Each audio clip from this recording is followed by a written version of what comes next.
दोस्तों, तो जैसा कि अब तक की कहानी में हम लोगों ने देख लिया था कि मिस वांगजिंग ने किन्यू की जान ब्लैक ड्रैगन से बचा ली थी। साथ ही सर वो ब्लैक ड्रैगन के बारे में सारी इन्फॉर्मेशन यहाँ किन्यू को बता देती है। दूसरी तरफ उसने किन्यू को अपने साथ अपनी ज़्वांजिन माउंटेन पर इनवाइट भी कर लिया था।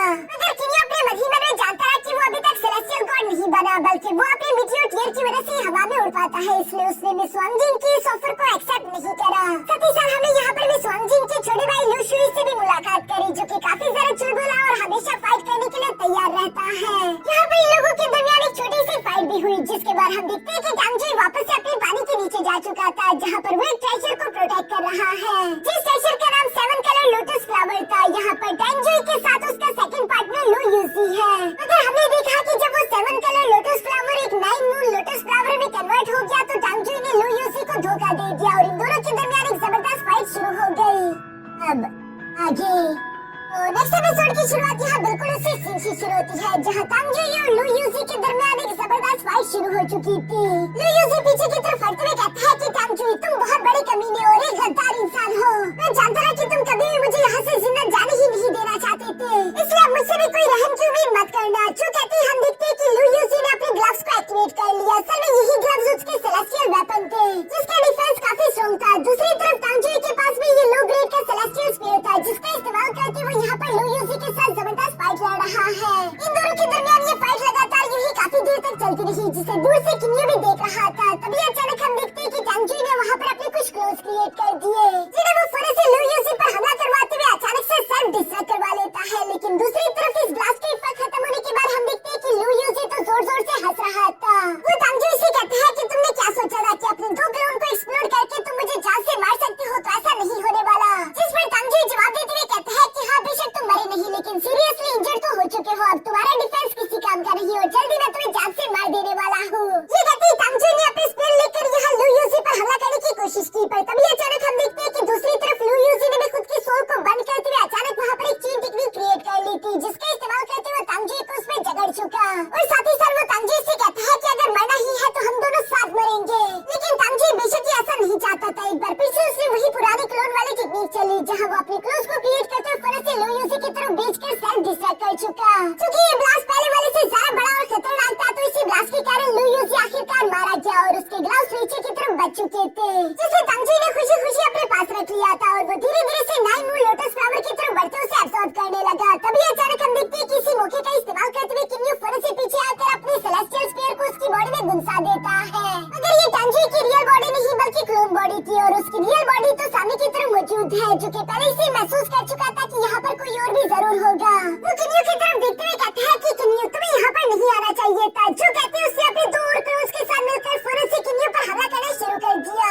इस हमले को डॉज करते हुए किन्यू पीछे की तरफ जंप कर देता है। हम देखते हैं कि टांगजुई यहाँ पर किन्यू के हाइब्रिड सेलेस्टियल स्पीयर से काफी ज्यादा घबरा रहा था, और उसकी घबराहट की वजह बिल्कुल ठीक थी, क्योंकि किन्यू ने अपने सेलेस्टियल स्पीयर का इस्तेमाल करके फौरन से यहाँ पर टांगजुई पर हमला करके उसके एक और क्लोन को भी खत्म कर दिया, जिसके बाद बाकी के 2 क्लोन वहाँ से जान बचाकर भागने लगे। किन्यू को समझ तो आ गया था कि इन दोनों में से कोई न कोई एक रियल बॉडी होगी, इसलिए वो किसी के साथ एक को फॉलो करते फौरन अपने स्पीयर से मारते हुए कहता है कि आखिर तुम्हें भागने की इतनी भी जल्दी क्या है। मगर किन्यू ने जिसको मारा वो भी एक क्लोन था और रियल बॉडी यहाँ से दूर जा चुकी है, इसलिए किन्यू फौरन आसपास की जगह को स्कैन करते हुए टांगजुई की रियल बॉडी को ढूंढने लगा। मगर टांगजुई किन्यू को नहीं मिल पाता, क्योंकि वो उसके सर्च डोमेन से बाहर जा चुका था। इसलिए किन्यू उस 9 मून लोटस फ्लावर को एब्सॉर्ब करते हुए अपने साथ अपनी जंगलन realm ले आता है, जहाँ पर ये 9 मून लोटस फ्लावर साइज में और भी ज्यादा बड़ा हो चुका था, और किन्यू इसका इस्तेमाल करते हुए कई सारे क्लोन्स बना सकता है। साथ ही साथ किन्यू से देखते हुए बता रहा था कि ये हाई ग्रेड डिवाइन वेपन से भी ज्यादा कीमती होगा, और इसे और ज्यादा करामत बनाने के लिए हम देखते हैं कि किन्यू ने अपने पास से गोल्डन बॉल बाहर निकाल ली थी, जो कि किन्यू को बहुत अरसे पहले मिली है। और हम देखते हैं कि किन्यू ने उसे इस 9 मून लोटस फ्लावर के साथ मर्ज करना शुरू कर दिया, जो दोनों ही आर्टिफैक्ट एक दूसरे के साथ 100% कंपैटिबिलिटी दिखा रहे थे। जिस पर बटलर फू किन्यू को बताता है कि तुम्हें ये गोल्डन बॉल पानी के नीचे मिली थी, जिसके अंदर वाटर और आइस की एबिलिटीज है, और लोटस फ्लावर को ग्रो होने के लिए भी वाटर एंड आइस एबिलिटीज की जरूरत होती है। तो ये दोनों इसलिए एक दूसरे के साथ इतनी ज्यादा कंपैटिबिलिटी दिखा रहे थे। यहाँ ये सारी बातें करने के बाद किन्यू परेशान होते हुए कहता है कि अगर मैंने ये आर्टिफैक्ट तैयार भी कर लिया तब भी मैं इसे एब्सॉर्ब नहीं कर पाऊंगा, क्योंकि मैं अभी तक सेलेस्टियल गॉड रेल्म में ब्रेक थ्रू नहीं कर पाया हूँ। जो सुनकर बटलर फू किन्यू को समझाते हुए कहता है कि क्या तुम जानते हो कि इस पूरी की पूरी डिवाइन रेल्म में ऐसे कई मिलियन लोग हैं जो कि सेलेस्टियल गॉड रेल्म में ब्रेक थ्रू नहीं कर पाए, और तुम्हें तो अभी इतना सारा अरसा भी नहीं हुआ, इसलिए खुद पर भरोसा रखो, एक न एक दिन तुम इसमें यकीनन कामयाब हो जाओगे।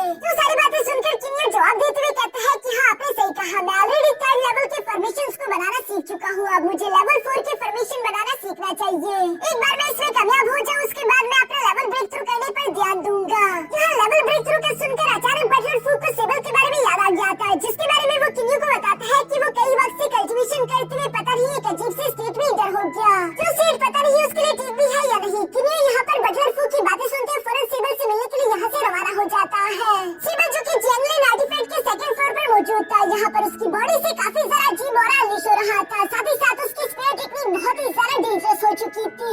किन्यू भी यहाँ पर सेबल को सिर्फ कुछ ही देर तक देखते ही समझ गया था कि उसके स्पेयर अटैक काफी ज्यादा तेज हो चुके हैं, जबकि दूसरी तरफ बटलर फू किन्यू को बता रहा था कि सेबल पिछले 10,000 साल से लगातार कल्टीवेशन प्रैक्टिस कर रहा है, उसने बहुत ही ज्यादा इंटेंस ट्रेनिंग करी, लेकिन ये उसके लिए ठीक रहेगा या नहीं। बटलर फू इसी बात को लेकर परेशान हो रहे थे, इसलिए किन्यू खुद सेबल के पास आते उससे कहता है कि मुझे तुम्हारी स्पेयर टेक्निक्स को देखना है, जो कहती है किन्यू ने अपने हाई ग्रेड सेलेस्टियल स्पेयर को बाहर निकाल लिया था। ये सुनकर सेबल भी किन्यू के साथ फाइट करने के लिए फौरन अपने क्लाउड पियर्सिंग स्पेयर को लेकर तेजी के साथ आगे की तरफ बढ़ते हुए किन्यू पर हमला करने लगा। और यहाँ इस फाइट के दौरान किन्यू को देखने को मिलता है कि सेबल पूरी तरीके से स्टेबल है और उल्टा उसकी पावर भी पहले से बढ़ चुकी है, यानी कि कुछ भी बुरा नहीं था। इसलिए वो सेबल से कहता है कि तुम तो मुझसे भी ताकतवर हो चुके हो, चलो इसी तरह ट्रेनिंग करते रहो, तुम्हें कोई भी नहीं रोकेगा। इवन कि किन्यू बटलर फू को भी बताता है कि तुम सेबल के लिए परेशान मत हो, वो बिल्कुल ठीक है, बल्कि परेशान तो मुझे होना चाहिए क्योंकि सेबल मुझसे आगे निकल गया है। मुझे भी जल्द से जल्द 4th लेवल का फॉर्मेशन मास्टर बनना होगा, मैं अपने भाइयों से पीछे नहीं रह सकता। जो कहने के बाद किन्यू भी अपने एरे स्पेस के अंदर आ गया था। यहाँ पर कल्टीवेशन करते उसे कई साल गुजर गए थे और वो लगातार ओशियरो फॉर्मेशंस का इस्तेमाल करते हुए कई सारे फॉर्मेशंस को एक साथ मर्ज करता रहा, जो सब कई अरसे तक करने के बाद हम देखते हैं कि आखिरकार किन्यू ने वहाँ पर एक लेवल 4 की परफेक्ट फॉर्मेशन क्रिएट कर दी थी, जिसका सीधा सीधा मतलब कि किन्यू एक लेवल 4 का फॉर्मेशन मास्टर बन चुका है। हम देखते हैं कि बटलर फू भी किन्यू के पास आकर उसे इसी बात के लिए कांग्रेचुलेट करने लगा, मगर किन्यू को लग रहा था कि एक लेवल 4 का फॉर्मेशन मास्टर बनने के लिए उसे पूरे 1000 साल लगा दिए, यानी कि वो काफी ज्यादा स्लो है। इसलिए वो बटलर फू से सवाल करते हुए पूछता है कि मास्टर चिमी को लेवल 4 तक पहुंचने में कितना समय लगा था, जिस पर बटलर फू कहता है कि तुम खुद को अंडर एस्टिमेट कर रही हो, तुम्हें ऐसा नहीं सोचना चाहिए क्योंकि आज से पहले मैंने तुम जैसा फास्ट लर्नर कभी देखा ही नहीं।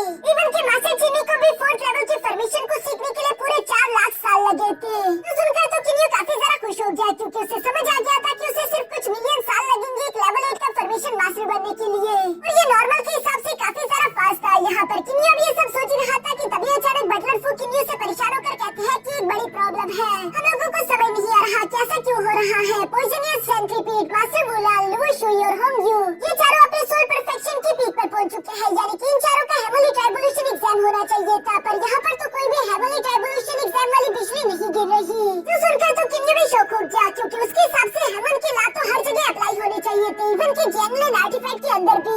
लेकिन थोड़ी देर सोचने के बाद किन्यू को समझ आ जाता है कि शायद ये उसकी आंतन वर्ड आर्टिफैक्ट की वजह से हो रहा होगा, जिसे किन्यू ने 9 मून लोटस फ्लावर और गोल्डन बाल को कंबाइन करके बनाया हुआ था। शायद वो खुद भी हेवन की तरह अपने ला रखता है, इसी वजह से यहाँ पर हेवनली ला ज्यादा काम नहीं कर रहे। अभी के लिए किन्यू को इस क्यानकुन वर्ड आर्टिफैक्ट के बारे में ज्यादा कुछ मालूम नहीं था, वो बाद में इसके बारे में सब कुछ जानेगा। फिलहाल वो यहाँ पर बटलर फू से कहता है कि उन चारों को बोल दो कि वो लोग जैंगलिन आर्टिफैक्ट से बाहर चले जाए, शायद वहाँ पर वो लोग अपना हेवनली ट्राइबुलेशन एग्जाम दे पाएंगे। यहाँ पर बटलर फू किन्यू को बताता है कि मेरे पास एक गुड न्यूज भी है, जब आप यहाँ पर 1000 साल तक लेवल 4 के फॉर्मेशन मास्टर बनने की कोशिश कर रहे थे, तो दूसरी तरफ सेबल भी यहाँ पर जैंगलिन आर्टिफैक्ट के सेकंड फ्लोर में कल्टीवेशन कर रहा था, और जैसा कि आप जानते हैं कि जैंगलिन आर्टिफैक्ट के सेकंड फ्लोर पर वक्त 100 गुना तेजी के साथ गुजरता है, इसलिए 30,000 साल पहले सेबल ने अपना लेवल ब्रेक थ्रू कर लिया। वो एक लो लेवल का सेलेस्टियल गॉड बन चुका है, उसने अपनी सोल पूरी तरीके से डिफाइन कर ली, जो सुनकर तो किन्यू बहुत ही सरप्राइज हो गया था, साथ ही साथ उसे अपने भाई सेबल के लिए बहुत ही खुशी भी हो रही थी।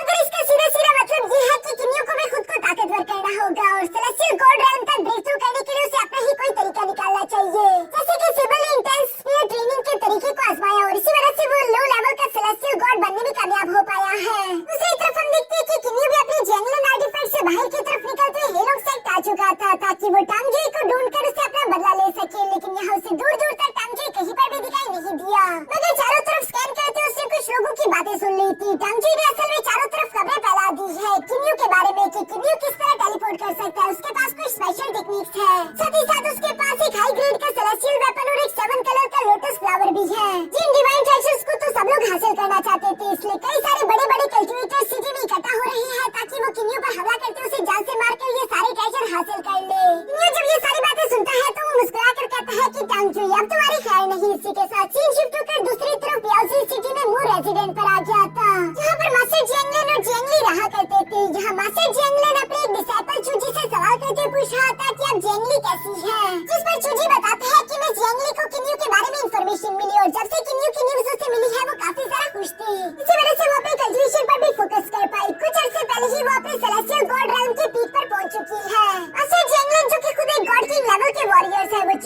बताते हैं कि मैंने खुद किन्यू को ढूंढने की काफी कोशिश करी, लेकिन पिछले 1000 साल से उसका कोई अता पता नहीं चल रहा। यकीनन वो जंगल आर्टिफैक्ट के अंदर होगा, मगर कई सारे पावरफुल गॉड्स उसके ट्रेजर्स के पीछे उसे नुकसान पहुंचाना चाहते हैं। ये बात अगर जेंगली को मालूम हुई तो वो परेशान हो जाएगी। दूसरी तरफ हम जेंगली को देखते हैं जो कि बेसब्री के साथ अपने अंकल का इंतजार कर रही थी। अपने अंकल को आता हुआ देखकर फौरन वो उनकी तरफ भागती हुई कहती है कि क्या आपको किन्यू के बारे में कोई न्यूज़ मिली? जिस पर अंकल जेंगलन उसे सारी सच्चाई नहीं बताते, वो बस सिर्फ इतना ही बताते हैं कि किन्यू इस वक्त सही सलामत यकीनन अपने जेंगलन आर्टिफैक्ट के अंदर होगा, इसलिए वो मुझे अभी तक मिल नहीं पाया। तुम फिक्र मत करो। जो सुनकर मिस जेंगली भी थोड़ा सा शांत होती हुई कहती है कि चलो ये तो अच्छी बात है। इसके बाद ये दोनों शांति से बैठकर चाय पीते हैं, जहाँ मिस जेंगली ने अपने अंकल को ये भी बता दिया था कि कुछ अर्से पहले फादर मुझसे मिलने के लिए यहाँ पर आए थे और वो अभी भी बार बार मिस जेंगली को शादी करने का बोल रहे थे। जो सब सुनकर तो मास्टर जेंगलन गुस्सा होते हुए कहती है कि आखिर उसकी हिम्मत कैसी हुई? जब मैं यहाँ पर नहीं था तो वो तुम्हें परेशान करने के लिए चला आया। ये कहती वो फौरन से अपना एक क्लोन क्रिएट करते हुए यहीं पर छोड़ देता है, जिसके बारे में मैं जेंगली को बता रहा था कि जब तक ये क्लोन यहाँ पर रहेगा तुम्हारा फादर तुम्हें परेशान करने के लिए नहीं आएगा। ये सब कहते हुए मास्टर जेंगलन अपनी लवर ज़ू क्यूमी को याद करते हैं, जिन्हें 6 एम्परर्स से मिलकर जान से मार डाला था, लेकिन मरने से पहले मिस ज़ू क्यूमी ने अपनी सारी की सारी पावर 2 आंसू में कैद कर दी थी, जिनमें से एक मीटियोर पर्ल तो यहाँ मिस जेंगली के पास है और दूसरा मीटियोर पर्ल किन्यू को मिला। यही वजह है कि मास्टर जेंगलन अपनी लवर की खातिर किन्यू और मिस जेंगली को इतना सारा प्रोटेक्ट करते हैं। वो तो अपनी लवर को याद करते हुए कह रही थी कि चाहे मेरी जान ही क्यों न चली जाए तभी मैं तुम्हारे इन 2 डिसाइपल्स को हमेशा प्रोटेक्ट करता रहूंगा। और मुझे पूरा यकीन है कि एक दिन किन्यू अपने इम्तिहान पास करते हुए मिस जेंगली को हासिल करने के काबिल हो ही जाएगा।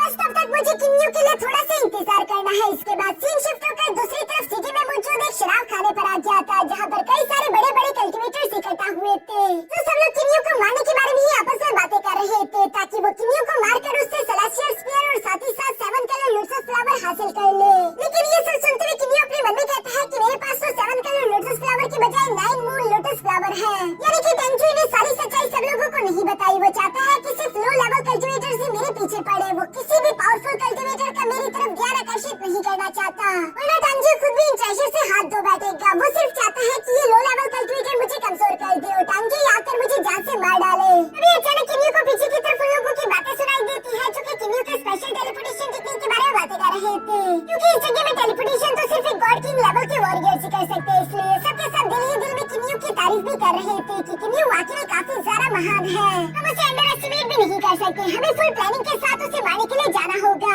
यहाँ जब ये लोग इसी तरह की बातें कर रहे थे तभी अचानक वहाँ पर 2 ट्विन ब्रदर होटल में इंटर हो जाते हैं, जिनका नाम वू गैंग और वो लियू था। ये दोनों बेशक लो लेवल के सेलेस्टियल गॉड थे, लेकिन जब ये दोनों मिलकर फाइट करते हैं तो एक मिडिल लेवल सेलेस्टियल गॉड भी इनके सामने टिक नहीं पाता।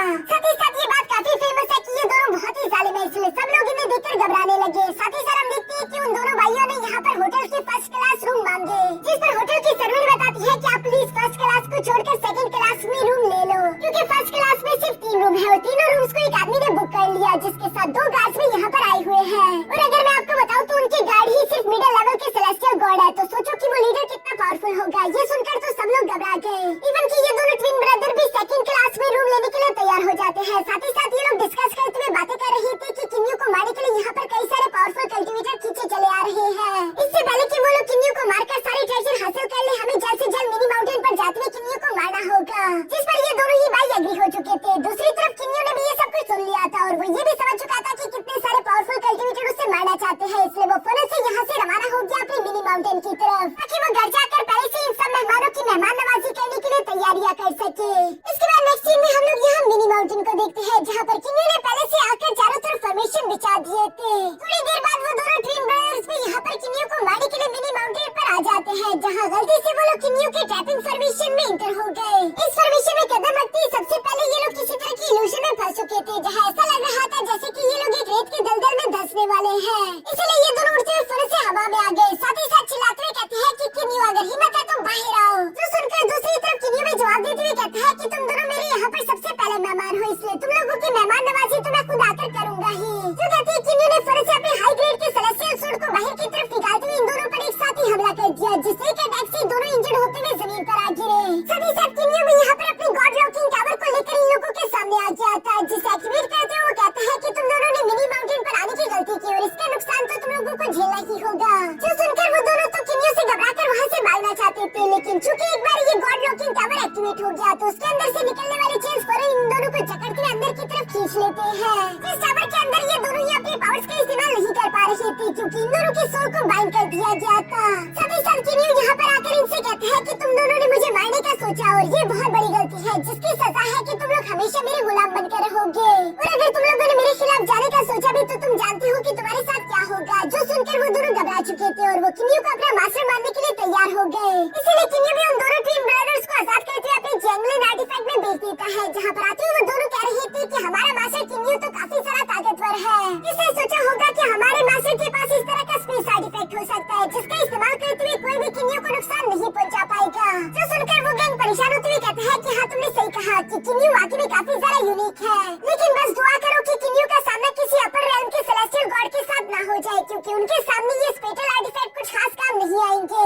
ये इसलिए क्योंकि अपर रेलम के सेलेस्टियल गॉड को भी स्पेस लाती है और वो जंगली आर्टिफैक्ट का मुकाबला कर पाएंगे। इन दोनों को किन्यू की इतनी सारा फिक्र इसलिए हो रही थी कि अगर किन्यू को कुछ हो गया तो ये दोनों भी जिंदा नहीं बच पाएंगे, क्योंकि ये किन्यू के गुलाम है। इसके बाद सीन शिफ्ट होकर वापस से उसी होटल पर आ गया। जिन सब लोगों को यहाँ उन दोनों ट्विन ब्रदर्स के बारे में मालूम हो चुका कि कैसे वो लोग मिनी माउंटेन पर जाते ही गायब हो गए। पता नहीं किन्यू ने उन लोगों के साथ क्या किया होगा, इसलिए ये सब लोग आपस में इसी बात को लेकर डिस्कस कर रहे थे। तभी अचानक इन लोगों की नजर वहाँ पर मौजूद रेड कपड़ों में एक लड़की पर पड़ गई, जो कि अपने भाई के साथ ओयांग सिटी से आई हुई थी और इस लड़की का नाम ची होंगफेंग है। ये लड़की उसी होटल में मौजूद एक मास्टर जियानियो से जाकर मिलती है, क्योंकि मास्टर जियानियो भी एक ग्रेट फॉर्मेशन मास्टर थे और मिस होंगफेंग मास्टर जियानियो से यही चाहती थी कि वो भी इनका साथ देते हुए किन्यू के फॉर्मेशन को तोड़ने में उनकी मदद करे। मास्टर जियानियो भी मिस होंगफेंग के साथ एग्री हो गया था और ये सब लोग फौरन से मिनी माउंटेन की तरफ रवाना हो गए, जहाँ पर हवा में हम देखते हैं कि इन तीनों को फॉलो करते हुए बाकी भी 30-40 कल्टीवेटर मिनी माउंटेन की तरफ जा रहे थे। ये सब देखते हुए टेंजी अपने मन में कह रहा था कि ये लोग कितने बड़े बेवकूफ हैं, इन्हें तो मालूम ही नहीं कि ये किस खतरे से पंगा ले रहे हैं। देखना तो अब ये होगा कि कितने लोग इनमें से किन्यू के स्पेयर से खुद को बचा पाएंगे। जो सब कहते हुए टेंजी भी उन्हें फॉलो करते हुए उनके पीछे रवाना हो गया। इसके बाद नेक्स्ट सीन हम लोगों को यहाँ मिनी माउंटेन के बाहर का दिखाया जाता है, जहाँ मास्टर जियानियो किन्यू के फॉर्मेशंस को देखते हुए सब लोगों को बताता है कि ये कितने ज्यादा खतरनाक फॉर्मेशन है, इसलिए मेरे साथ रहना वरना तुम सब लोग जान से मारे जाओगे।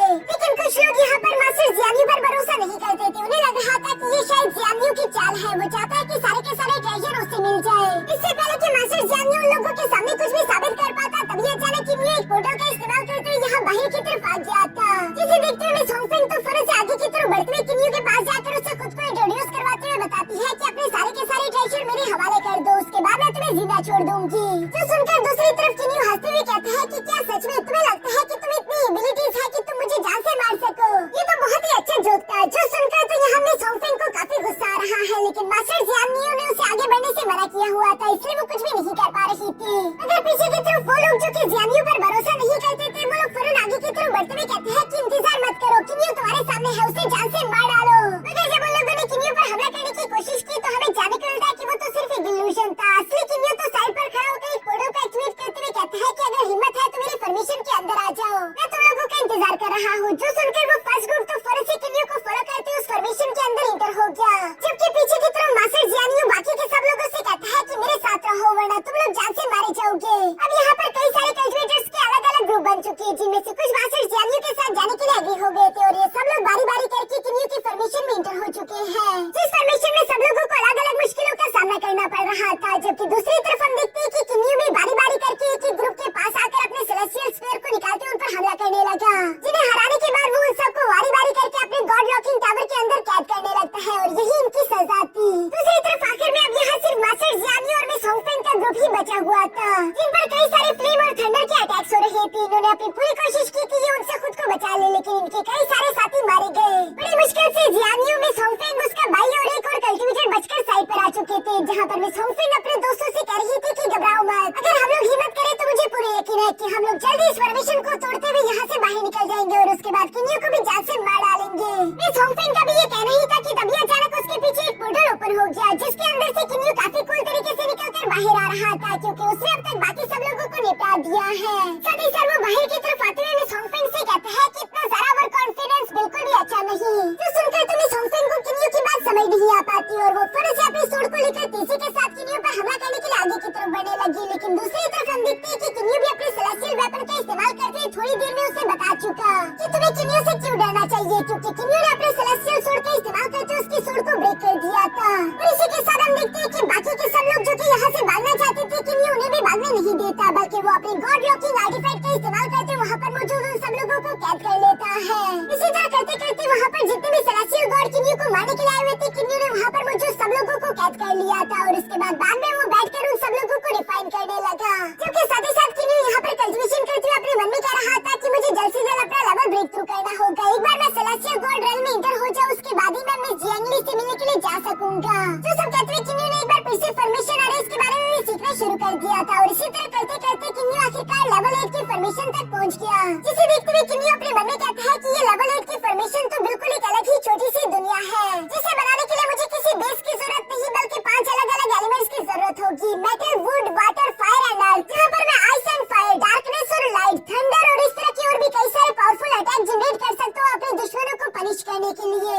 लेकिन इस लेवल 8 की फॉर्मेशन को सीखना इतना आसान काम भी नहीं होगा। किन्यू भी यहाँ पर ये सब सोच रहा था कि तभी अचानक उसे एहसास हुआ कि मिनी माउंटेन के बाहर कोई आ चुका है, जो कि कुछ सेलेस्टियल गॉड कल्टिवेटर थे। उनमें से एक लड़की अपनी बहन से सवाल करते हुए पूछ रही थी कि आखिर मिस होंगफेंग कहाँ पर गायब हो गई। ये ऐसा तो नहीं कि किन्यू ने उसे मार डाला, जिस पर उसकी बहन जवाब देते हुए कहती है कि तुम फिक्र मत करो, हमें कुछ नहीं होगा क्योंकि हमारे साथ मास्टर यी गोंग और साथ ही साथ टेंग जुई भी है। इन दोनों के साथ होते हुए मुझे पूरा यकीन है कि किन्यू हमारा मुकाबला एक साथ नहीं कर पाएगा। जो सब सुनते हुए दूसरी तरफ टेंग जुई अपने मन में कह रहा था कि इन बेवकूफ को बिल्कुल भी मालूम नहीं। एक बार ये लोग किन्यू के सेलेस्टियल स्फीयर से मुलाकात कर ले, उसके बाद इन्हें खुद मालूम हो जाएगा कि इन लोगों ने किन्यू को कितना ज्यादा अंडर एस्टिमेट कर लिया है। जो सारी बातें अभी यहाँ पर चल ही रही थी कि तभी अचानक हवा में वहाँ पर एक space time crack portal open हो गया, जिसके अंदर से एक तेज आवाज आई और वो आवाज कह रही थी कि हमारे लॉर्ड यहाँ पर पधार रहे हैं, इसलिए फौरन उनके सामने झुकते उन्हें रिस्पेक्ट पेश करो। ये सुनकर मिनी माउंटेन के बाहर जितने भी सेलेस्टियल गॉड थे वो गुस्सा होने लगे कि आखिर तुम्हारी हिम्मत कैसे हुई, कौन हो तुम जो कि हमें इस तरह की हुक्म दे रही हो। तभी अचानक हम देखते हैं कि उस पोर्टल के अंदर से 2 आदमी निकलकर बाहर आ गए, जिनका नाम जिन कोंग और जिन लोंग था। ये दोनों ही मिडिल लेवल के सेलेस्टियल गॉड थे और ये दोनों तो अभी सर्वेंट है, तो सोचो कि इनका लीडर कितना सारा पावरफुल होगा, जिसका नाम मिस्टर क्यू जोंग है। उसके फ्लोटिंग आर्मर को देखकर यहाँ सब लोग ही मास्टर क्यू जोंग को पहचान गए थे और वो लोग फौरन से मास्टर क्यू जोंग को रिस्पेक्ट पेश करने लगे। इवन की टेंग जुई को भी मिस्टर क्यू के सामने झुकना पड़ रहा था। साथ ही साथ वो अपने मन में कह रहा था कि आखिर इस क्यू जोंग को किसने किन्यू के बारे में बता दिया, ये यहाँ पर क्यों आ गया है। मेरा सारा के सारा प्लान चौपट हो गया क्योंकि ये तो किन्यू को मार भी सकता है और साथ ही साथ सारे ट्रेजर अपने साथ ले जाएगा, मेरा कोई भी फायदा नहीं हो पाएगा। दूसरी तरफ किन्यू भी अपने फॉर्मेशन के अंदर से मिस्टर क्यू को देख रहा था और वो अपने मन में कहता है कि टेंग जुई इस आदमी के सामने झुक गया, कहीं ऐसा तो नहीं कि ये मिस्टर क्यू अपर रेलम का हाई लेवल सेलेस्टियल गॉड हो। किन्यू अभी यहाँ पर ये सब सोच रहा था, जबकि बाहर की तरफ हम देखते हैं कि मिस्टर क्यू ने अपने दोनों सर्वेंट को हुक्म दिया कि आगे बढ़ो और इस फॉर्मेशन को तोड़ दो। जबकि साथ ही साथ वहाँ पर मौजूद वो बाकी के सेलेस्टियल गॉड से भी कहता है कि तुम लोग मेरा ऑर्डर मानोगे, जिसने मेरा ऑर्डर ना मानने की हिम्मत करी मैं उसे जान से मार डालूंगा। इसलिए सबके सब सेलेस्टियल गॉड यहाँ मास्टर क्यू के इशारों पर नाचते हुए यहाँ उस फॉर्मेशन को तोड़ने की कोशिश कर रहे थे, जहाँ उन दोनों सर्वेंट्स ने अपनी पूरी जान लगा दी थी, लेकिन वो किन्यू के फॉर्मेशन को नहीं तोड़ पा रहे। इसलिए वो मिस्टर क्यू से सवाल करते हुए कहते हैं कि प्लीज आप ही हमारी मदद करिए क्योंकि हम लोग ये काम नहीं कर पा रहे। जो सुनकर मिस्टर क्यू सामने की तरफ आकर यहाँ पर अपने पंखे का इस्तेमाल करते हुए एक जोरदार स्लैश लगा देता है और चूंकि मिस्टर क्यू को यहाँ का स्पेस ला आता था, इसलिए उसके अटैक से space time crack portal open हो गए थे, जो कि किन्यू के फॉर्मेशन को तोड़ते हुए फौरन से अपने अंदर खींच लेते हैं। यहाँ सिर्फ एक ही सेकंड के अंदर मिस्टर क्यू ने किन्यू की इस पावरफुल फॉर्मेशन को ब्रेक कर दिया था, जो देखकर तो किन्यू भी सरप्राइज हो गया। दूसरी तरफ मिस्टर क्यू की नजर किन्यू पर पड़ गई थी, जिसे पकड़ने के लिए वो फौरन उस पर एक सोल अटैक कर देता है।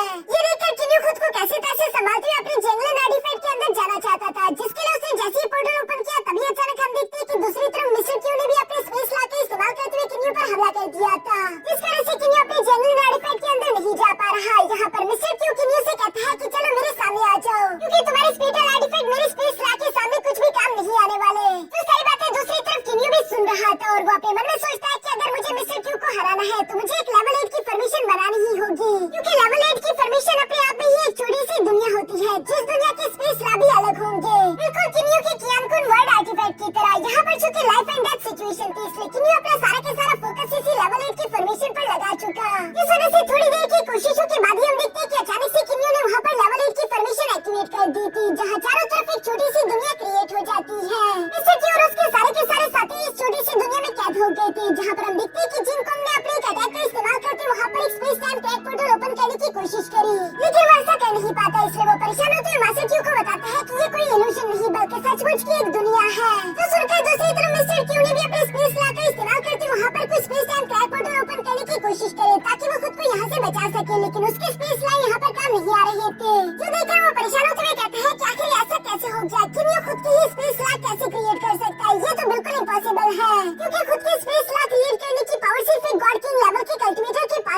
पाएगी। दूसरी तरफ किन्यू जो कि यहाँ उस परमिशन के बाहर इंतजार कर रहा था, अब उसके सारे के सारे डाउट क्लियर हो चुके हैं। उसे समझ आ गया कि अल्टीमेट कंक्लूजन का सिर्फ एक ही रास्ता है, जिसे तुम लॉ ऑफ स्पेस के नाम से भी जान सकते हो। जिसने भी लॉ ऑफ स्पेस को पूरी तरीके से मास्टर कर लिया, वही असली कल्टिवेटर होगा। किन्यू को अब यहाँ पर सारी की सारी मिस्ट्री समझ आ चुकी थी कि क्यों मास्टर जियांगलिन इतनी आसानी के साथ स्पेस को कंट्रोल कर सकते हैं, क्योंकि चारों तरफ हर जगह सिर्फ एक ही स्पेस ला इस्तेमाल होगा, चाहे वो मोर्टल वर्ल्ड हो या फिर डिवाइन रेल्म। ये सब कुछ कंबाइन होकर एक बहुत बड़ा कंप्लीट यूनिवर्स बन जाता है, जहाँ चारों तरफ एक तरह का स्पेस ला होगा, जिसे तुम हर जगह इस्तेमाल कर सकते हो। लेकिन मेरे लेवल 8 के परमिशन के अंदर ऐसा बिल्कुल भी नहीं। वहाँ पर कियानकुन वर्ल्ड आर्टिफैक्ट ट्रेजर का स्पेस ला इस्तेमाल हो रहा है, यानी कि किन्यू के लेवल 8, लेवल 9 या फिर लेवल 10 के परमिशन के अंदर कई सारे बड़े बड़े कल्टिवेटर भी अपने स्पेस ला को इस्तेमाल नहीं कर पाएंगे।